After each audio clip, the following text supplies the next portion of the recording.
Mavelikkara parliament മണ്ഡലത്തെക്കുറിച്ച് സംസാരിക്കുമ്പോൾ നമ്മൾ ഏറ്റവും കൂടുതൽ ഇന്നിപ്പം കേരളത്തിൻ്റെ നെല്ലറയെന്ന് വിശേഷിക്കപ്പെടുന്ന കുട്ടനാട് മണ്ഡലം കൂടി നിയോജകമണ്ഡലം കൂടി ഉൾപ്പെട്ട മണ്ഡലമാണ് മാവേലിക്കര പാർലമെൻറ്റ് മണ്ഡലം.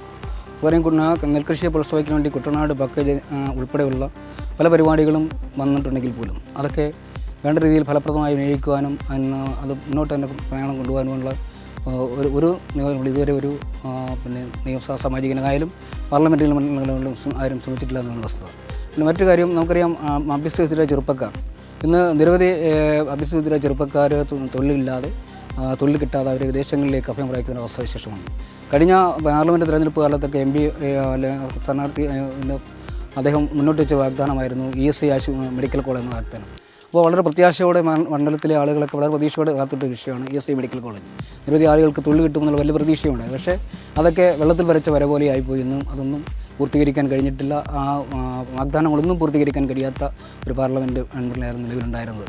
അതുകൊണ്ട് തന്നെ കാര്യത്തിൽ അതിൻ്റെ ഒരു കനത്ത തിരിച്ചടി ഉണ്ടാകുമെന്ന് തന്നെയാണ് ഞങ്ങൾ പ്രതീക്ഷിക്കുന്നത്. പിണറായി സർക്കാരിൻ്റെ ഭരണം നാട് മുടിക്കുക എന്ന് തന്നെ പറയാം.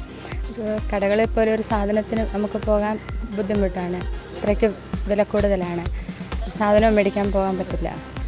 മോദി സർക്കാർ വികസനങ്ങൾ ഒരുപാട് നടപ്പിലാക്കിയെങ്കിലും അത് കേരളത്തിൽ അതൊന്നും നടപ്പിലാക്കുന്നില്ല. ഇതിനെല്ലാം ഒരു മാറ്റം വരുത്തണം.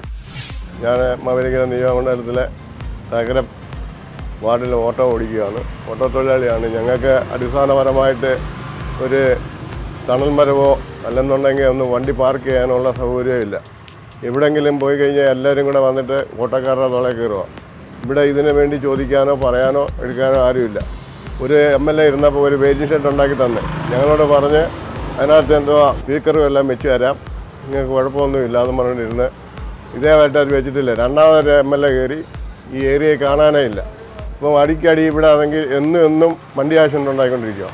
പിന്നെ ആണെങ്കിൽ കേന്ദ്ര സർക്കാർ ഒരുപാട് സഹായങ്ങൾ പാവങ്ങൾക്ക് വേണ്ടി ചെയ്യുന്നുണ്ട്. പക്ഷേ അതൊന്നും ഈ ആലപ്പുഴ ജില്ലയ്ക്കകത്ത് ആരും അതിനെപ്പറ്റി പറയാനോ എടുക്കാനില്ല. ഇടതുപക്ഷവും വലതുപക്ഷവും കൂടെ മാറി മാറി ഭരിച്ചിട്ട് അവർ ഈ നാട് കുട്ടിച്ചോറാക്കുക. ഇങ്ങനെ പോയി കഴിഞ്ഞാൽ ഇവിടുത്തെ പാവങ്ങൾക്ക് എന്താണ് ഗതി? അതിന് എന്തെങ്കിലും ഒരു മാറ്റം വരണം.